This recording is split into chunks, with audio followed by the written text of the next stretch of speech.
welcome to Spotlight Chronicles Deep Dive into all things Costa-Gavras. The acclaimed director. Yeah, who is really known for his political thrillers. Absolutely. And we've got this great interview with him in Film International. Yep. So dive in. I think this is a good place to start. Sure. He says, thriller is a way to tell a story about society. Ooh. What do you think makes that quote resonate? I think thrillers tap into our anxieties, right? Our fears, and those fears often reflect larger societal issues that we're grappling with. That's such a good point. And he expertly... Because it's like... Yeah. It's not like he's just making this up like he's... No. He's doing it. He embodies it. Yeah. And even his early films like The Sleeping Car Murders and Shock Troops... Yes. You know, use suspense to explore themes of justice and the consequences of political action. Absolutely. It's like he was already working towards Z. Yeah, like honing his craft, figuring out how to use the thriller to its full potential, and Z, with its, gripping portrayal of political assassination and cover-up, really cemented his place as a master of the genre. Yeah, for sure. And then he says, and throws this out there, everything is political. Right. Do you think he's suggesting we should all be running for office?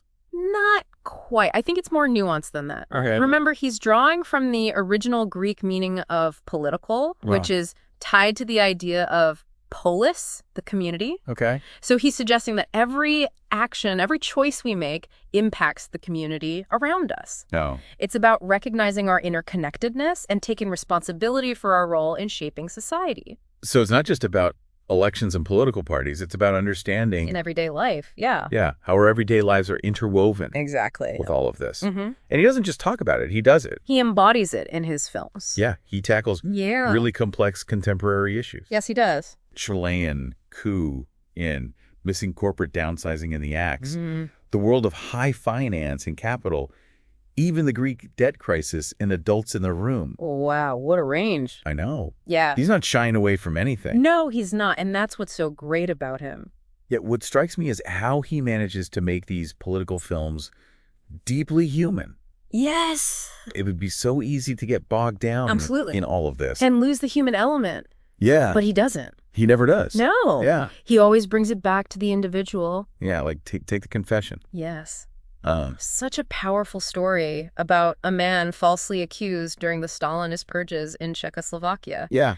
And it's a political thriller, yes, but it's also a deeply moving exploration of human resilience in the face of injustice. And what's fascinating is that the film, based on a true story, actually sparked self-reflection within the Communist Party itself. Yeah. Can you imagine the power of a film to have that kind of impact? That's amazing. Yeah, it's incredible. It makes you think about the role films can play in shaping our understanding of the world, especially now when democracy is facing challenges in so many places, from Greece, which Costa-Gavras mentioned, to the United States and beyond. Yeah. Could films be a way to help us navigate I think so. all of this? Yeah. I think films have a unique ability to connect with us on an emotional level, to make us feel empathy for characters who might be very different from ourselves. Yeah. And through those characters, we can gain a deeper understanding of complex issues and different perspectives. Yeah, that's a good point. So Costa-Gavras' films aren't just entertainment. Right. They're invitations to engage Absolutely. with the world around us. To think critically about the issues that shape our lives. Yeah. Let's explore that further as we dive deeper into his work. Let's do it. And speaking of engaging with the world, one aspect of Costa-Gavras' career that I find particularly interesting is his experience working in Hollywood. Right. He didn't just make films in Europe. He actually spent some time in the heart of the American film industry. What insights did he gain from that experience? He actually had a mixed experience. On the one hand, he was impressed by the professionalism and efficiency of Hollywood. It's a well-oiled machine when it comes to filmmaking. But on the other hand... Well, he also felt limitations in the types of stories he could tell. He even mentioned that making a film like Missing, with its critique of U.S. foreign policy, might be more challenging in today's Hollywood climate. That makes you wonder how the filmmaking landscape has shifted, not just in the U.S., but globally. And it ties into something else. Costa-Gavras talked about the rise of TV series and streaming platforms. Yeah, it's fascinating, right? He sees both potential and concern in these new platforms. On the one hand, streaming services offer a global reach that traditional filmmaking never had, allowing filmmakers to connect with audiences worldwide. He specifically mentioned this as a positive for films that might struggle to find distribution through traditional channels. But he's not entirely optimistic, is he? No, he also worries about the potential for these platforms to prioritize profit over artistic integrity. He fears a kind of homogenization of content, a decline in the quality of national cinema. It's a valid concern. I've definitely fallen into the trap of algorithmic recommendations, ending up in a bubble of similar content.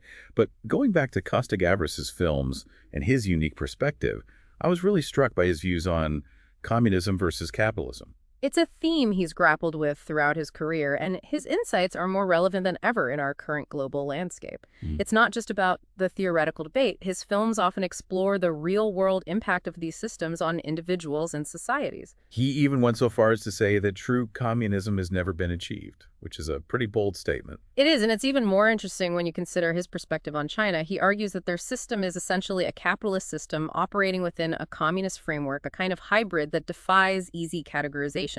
So a more nuanced and complex reality than simple labels might suggest.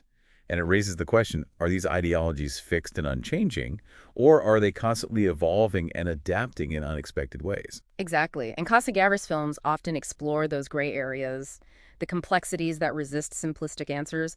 It's clear that he's not interested in taking sides or providing easy solutions. He wants to challenge our assumptions and make us think deeply about these issues. And it goes back to that idea that everything is political, doesn't it? We can't just compartmentalize these ideologies as separate from our daily lives. They influence everything around us. Right, and it's that willingness to engage with these complexities that makes his film so compelling. But let's not forget the role of collaboration in his work. I'm thinking specifically about his partnership with the writer Jorge Semprún. Their collaboration was pivotal to the success of many of his films, including Z. It wasn't just a professional partnership either, right?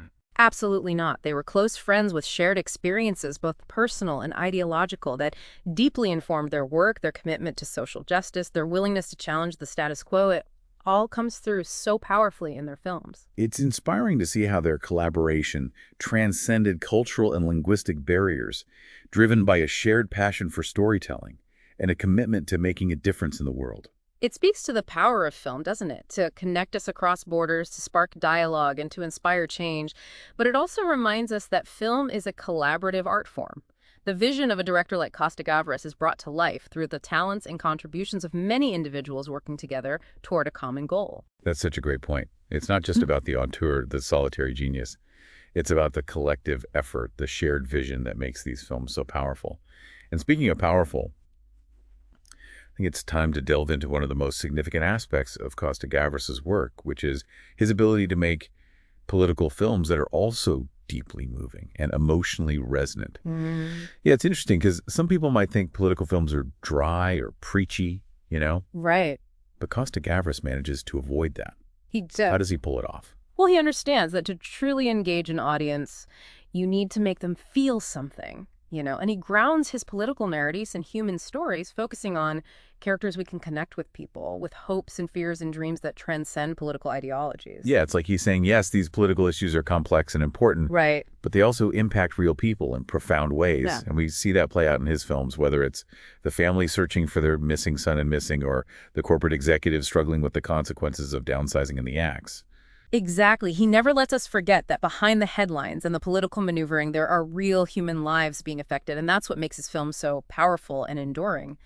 They remind us that politics isn't just an abstract game, but something that shapes the lives of individuals and communities. So we've covered a lot of ground today. We have. We've talked about how Costa-Gavras uses the thriller genre to explore societal issues, his belief that everything is political, his experiences in Hollywood, his thoughts on communism and capitalism, and his incredible collaboration with Jorge Semprún. It's been quite a journey through the world of Costa-Gavras, and I hope our listeners have gained a new appreciation for his artistry and his unwavering commitment to using film as a tool for social commentary and political engagement. Yeah, me too. But before we wrap up, I want to leave our listeners with that thought-provoking quote from Costa-Gavras, "Everything is political."